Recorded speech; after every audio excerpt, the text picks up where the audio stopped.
Shout out to Turtle Sway. He never thought I had these in hand, but right now I'm showing him I have them in hand. DS.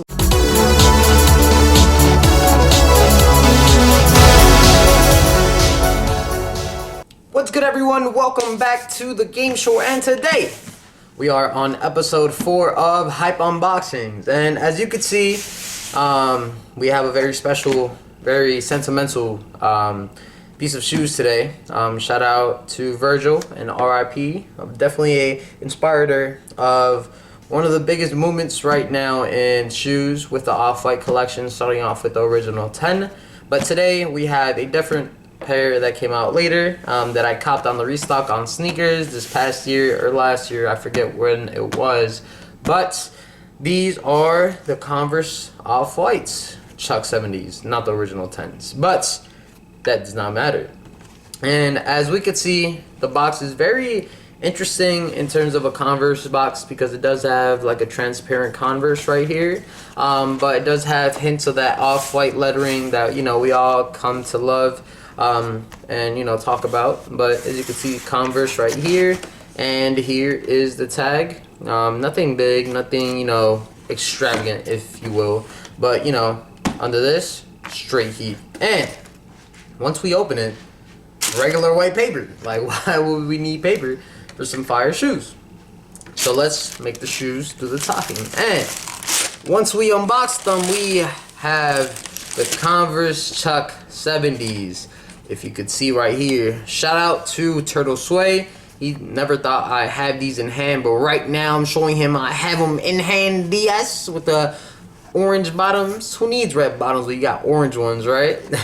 And then we have the type of checkered, not even checkered, just a stripe type of black and white midsole right here. Then we have a toe cap for protection or whatever means you use that for, skateboarding, etc., etc. We have the off-white tag, iconic right here. You can see that if you could read that, off-white right here.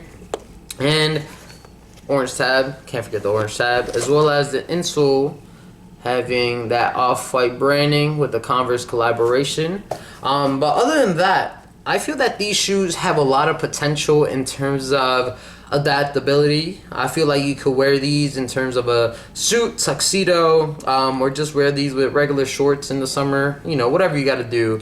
But I also feel like they have a hidden component where you could actually customize these, at least in the outer panels or in the interior panels, my fault, where you could just do custom designs that you want, things that, have yourself in your imagination. And then to top it off with the shoelaces, off-white, markings. I feel like that would be a great way to do things that, makes your shoe pop out than anyone else's. So I feel like these are a great shoe that you could adapt to, great shoe that you could customize, and, hopefully have some shoes that you wear that, represent Virgil in a good way. But here is obviously the off-white tag right here. We're off-white, made in Vietnam tag, if you will. But other than that, these shoes are definitely fire. I feel like these are shoes that you need to hold on to, or at least have them in your possession. But it's gonna be interesting on where I pulled out. I was gonna wear these at a specific a wedding, but it got canceled, RIP. But hopefully in the future, that's the plan right here. Some prom ideas, things like that. Because once Deeker gets spliffy, it's all heat. You already know. But hopefully you enjoyed today's episode. And if you really need these, again, in the 300 range, something that, some people can't afford and some can. But if you do want to have an investment and just have a sense of hype beast or going into the hype beast culture, at least for Off-White, I feel like these would be a good investment to see what you like. And yeah, other than that, don't forget to like, comment, and subscribe. Until next time, peace.